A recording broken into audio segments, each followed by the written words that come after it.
Well, thank you very much, Ki Wong and Elizabeth, for inviting me here today.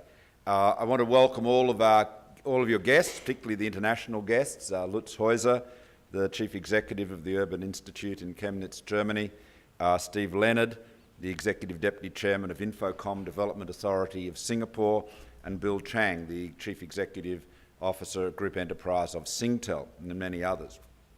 Now, Muhammad Ali once boasted that he was so fast he could turn off a light switch and be in bed before it's dark. Now, that nowadays is no longer a big deal because in this hyper-connected world, we are able to do all of those things that seem to be completely impossible. In fact, not only could you be in bed before the lights, before it's dark, you could adjust the light's tone to match a photo of your favourite sunset, turn on your favourite song, and adjust the temperature of your fridge. In a world where previously dumb devices can speak to each other, where we move from an internet of connected computers to an internet of connected things, all of which, of course, are computers or tiny little computers, Muhammad Ali actually starts to look a bit slow. In the last 2 decades, the internet has grown up around us. I mean, this is the most remarkable piece of infrastructure ever designed by mankind. And I want to say something, I know I've said this to you before, but it's a really important thing. You know what the most remarkable thing about the internet is? And I say this as a politician and as a cabinet minister. While it was started by government, there's Suzanne, hello. You didn't see Suzanne Campbell, good to see you. So many friends here. While it was started by government research, obviously in the United States, it has grown up and evolved almost entirely without government. You know, it is governed, the internet is governed insofar as it's governed at all by its stakeholders, by the internet community. And it is it's a remarkable thing to have such a massive, fundamental, foundational piece of infrastructure that has been largely built outside of government, created by free people working imaginatively. And that is the message I want to get across at the beginning of these remarks, and I'll repeat it at the end in case you've forgotten it. Look, there is no shortage of technology. There is absolutely no shortage of technology. Ubiquitous connectivity, storage that has become so cheap it's not free, but it's close to free. The sensor technology getting better and better and better, microprocessors, progressing in accordance with Moore's law. Although, as I do have to lament, as the minister responsible for the National Broadband Network, sadly, Moore's law does not apply to digging holes. This is one of the reality checks that you have to grapple with in my line of work. But what does all that mean? That means we've got no shortage of technology. The key ingredient, which is where all of us come in, is imagination. Always the missing element. Well, it's not missing, it's there, but we can never do with enough of it. We always need more of it, is technological imagination. And that is really what I'm sure this conference today, which is going to be very exciting, and I wish I could be here for all of it, is going to be all about. I mean, the MIT's work showed that in 2010, there were more than 12 billion devices connected to the internet. Over 80% were smart devices such as smartphones, etc. By 2020, it's predicted there will be 28 billion devices connected to the internet, with the majority of them being things, that is to say, devices that we would today consider to be dumb. The Centre for Automotive Research in the United States says that the average car sold today has 60 microprocessors in it. And as somebody who is still feeling the thrill of having driven a Tesla, you realise that the modern motor car is essentially a computer with wheels. It's an electronic device with wheels and an electric drivetrain, but it is a completely different type of device than the car our parents had. it means your car's central processor will have a better idea of when the tyres are getting bald than the driver, than you would yourselves. And it's not too hard to see that very soon the value of the information produced by all of these connected things will soon start to outweigh the small cost of producing the sensors that gather that data, and possibly even the products that they're embedded inside. GE, for instance, has for decades been one of the world's largest manufacturers of domestic and industrial goods. But pondering the potential of the Internet of Things, Jeff Immelt, the chief executive, recognised it would soon have to change the way it not only produced products, but the way its business model operated. Every industrial company, he said, will be a software company. Now, the Internet of Things is not a new idea. It was in 1990 when John Romkey and Simon Hackett developed a toaster that could be controlled through the Internet. The actual Internet of Things term was first coined at the end of the same decade by Kevin Ashton, who established MIT's Auto ID Centre, a global research network of academic laboratories focused on RFID and the Internet of Things. It's also when IBM introduced the first machine-to-machine protocol for connected devices. Now, we are now at another point of change. We can call it the second digital revolution, where the only thing that will hold us back is our ability, our imagination, our ability to be agile, flexible, adaptive to new and emerging possibilities.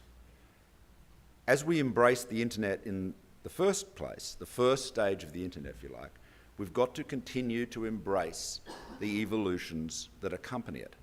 Its true potential, however, will be seen when we have billions and billions of devices connected to the internet, working seamlessly across the economy, across our lives.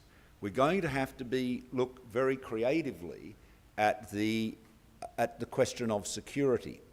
And I'd commend to you in that regard some of the work that David Bray has done, who's the CIO of the FCC in the United States at the moment, who was out here recently. Some of you was out here on a scholarship. Some of you would have met him, I'm sure. And David was making a case that security in the Internet of Things really has to be approached from an epidemiological angle, so that you basically need to be able to monitor across the Internet of Things. You've got to have essentially a high-level pattern analysis, just as you do in terms of, as public health authorities do, so that you can see where there is a change. There seems to be a lot of people looking up cold remedies in a particular part of the country, or going to see doctors about a particular type of illness in another part of the country. And his argument is that we need to think creatively about that, because clearly security and integrity is going to be, and they're slightly different concepts, but I won't delay. But security and integrity are going to be very important, as they are today, in the Internet of Things. We need to think creatively about how we're going to manage that security. You're not going to be able to have the same sort of build a firewall type approach around every single device in the way we do and the way we've historically done with our computers. I mean, you can try to do that, but it's going to be obviously very difficult to try to protect every single device in that way. So let me just give you some statistics. During this year alone, 1 billion wireless IoT devices will be shipped, 60% more than last year. IoT-specific hardware is likely to be worth $10 billion. Associated services enabled by the devices will be worth about $70 billion. Enterprises and industries will buy and use about 60% of wireless IoT devices, and industry, not consumers, will generate more than 90% of IoT services revenues. Putting all those numbers in context, McKinsey predicts the IoT could add $6.2 trillion to the global economy by 2025. Others predict it could be more than $14 trillion by 2020. Now, the Internet of Things, and I know you're going to be talking about cities, and this is terrifically important. The Internet of Things presents huge opportunities for city management, traffic control, homes, health prevention, treatment, agriculture, power, water efficiency, just to name a few.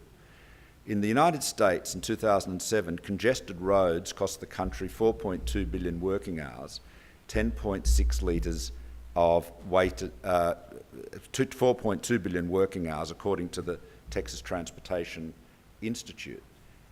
Sit that against the fact it's been estimated there could be 250 million connected vehicles on the world's roads by 2020. I mean, just consider this. Traffic management obviously is a big issue for any city government or any government. And there has been elaborate measures taken with cameras on highways to monitor traffic flows and so forth.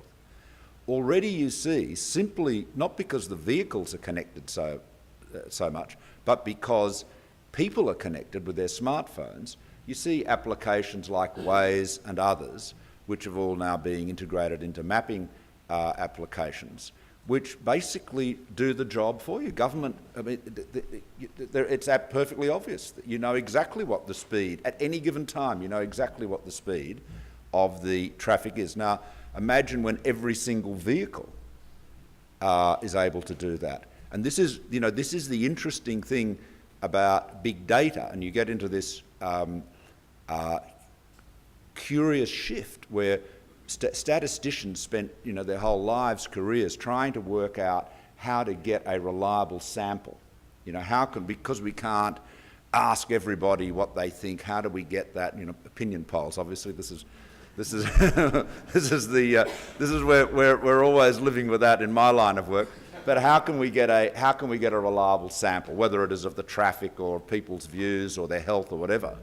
But if you are now in a position where you can collect data from everybody, from as close to 100% of the relevant population, whether it is the population or whether it is all the cars travelling on a particular highway at a particular time, imagine the difference that makes and the ability to better manage your infrastructure.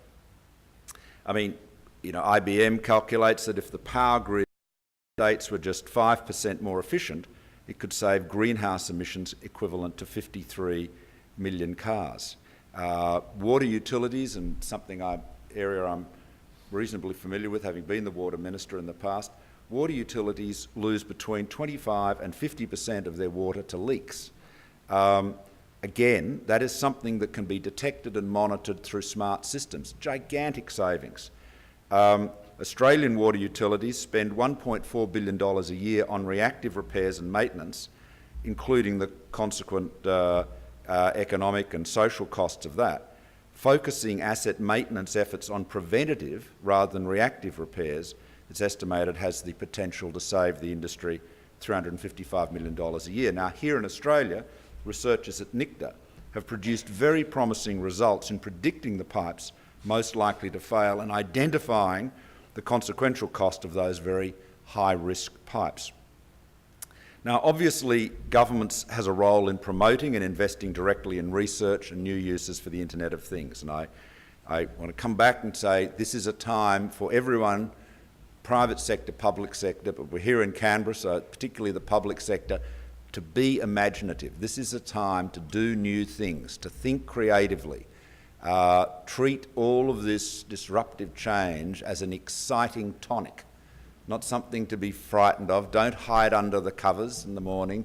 Leap out of bed, ready to embrace the exciting things that you can do, the way that you can unsettle the established order, the way that you can disturb the complacent attitudes of your superiors, the way that you can rattle the cage of ministers that don't like things to be different. That's what you've got to do. This is a time for excitement and imagination. As you can see, I'm very excited about it.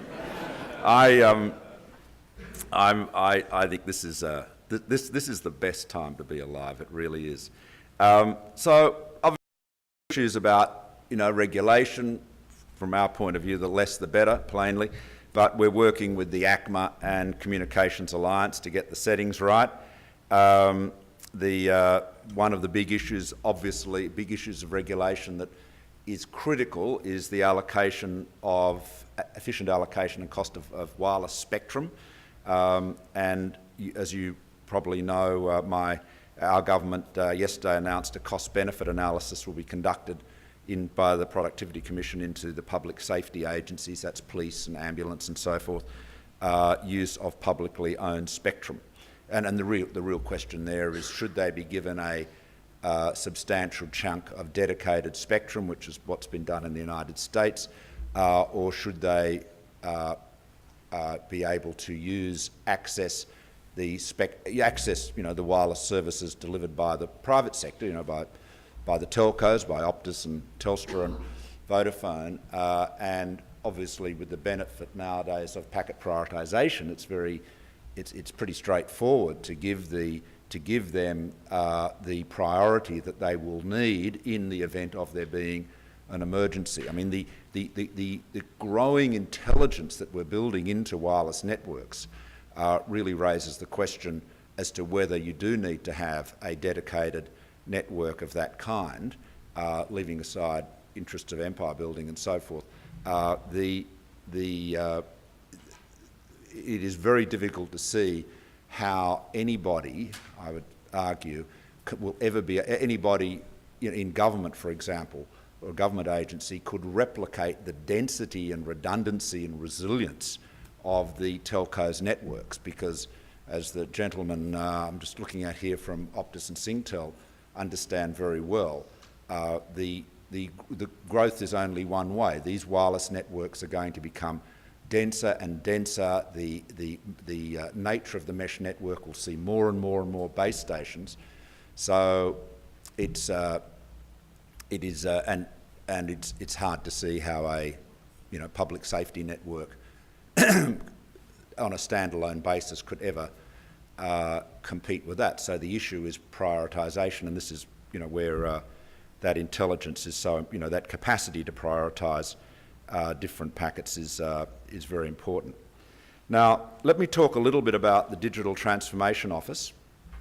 Governments collect, by the very nature of what we do, a huge amount of data. But the problem is much of the data has spent more time sitting idle, collecting dust in digital cupboards rather than being opened up and analysed. We're changing all of that. We've established a DTO to modernise the way government goes about delivering services in a more coordinated, joined-up way. The way we go about both releasing and using data to provide improved insights will be central to the success of the DTO. It's all about improving the way government delivers services.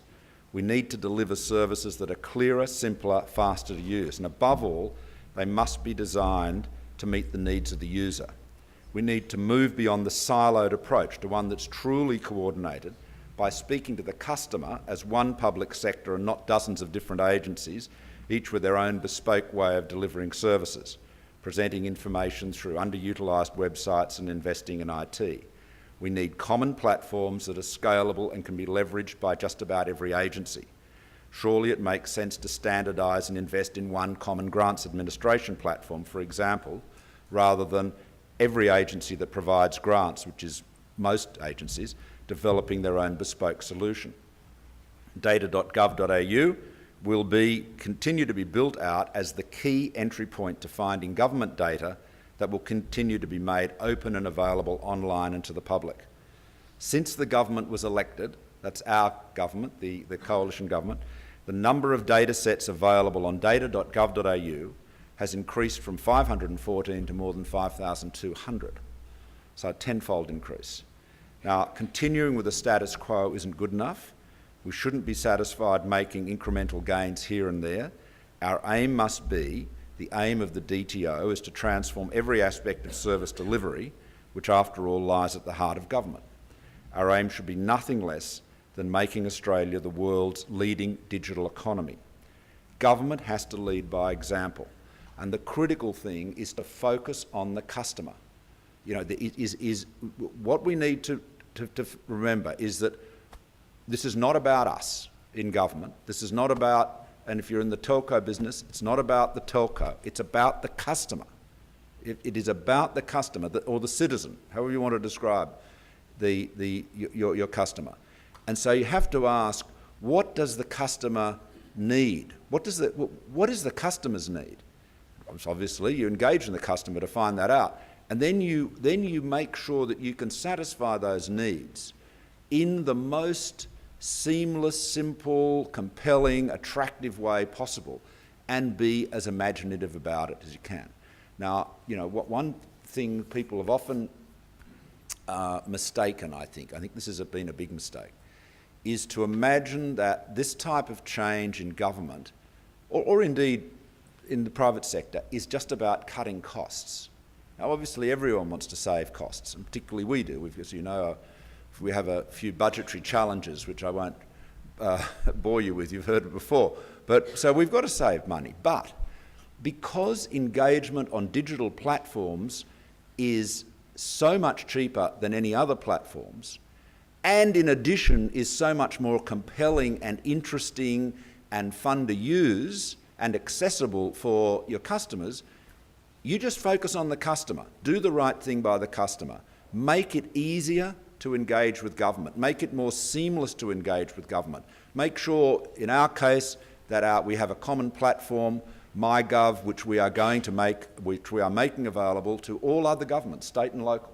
They can come on board for free. There's some onboarding costs which they wear, but they're very, very modest.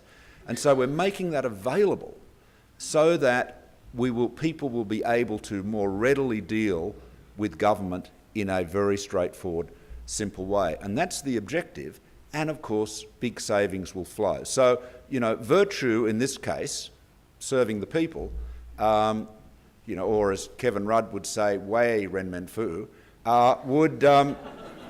serving the people will have, like virtue, its own reward.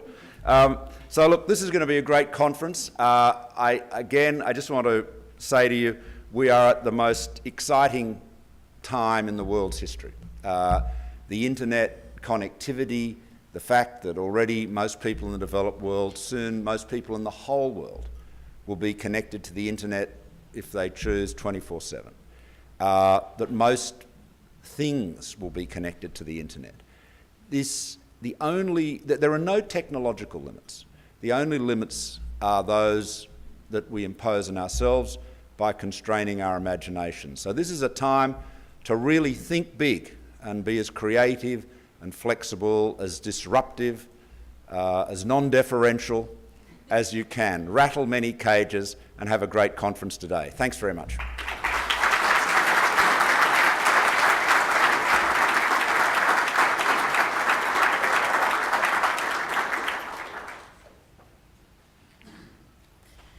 Minister, before you leave, that very that's all right. It's called Parliament. Yeah. That very conservative exterior, behind that lies a very subversive individual. Thank you so. Must have been reading my metadata. Thank you so very much Thank you for your attendance today.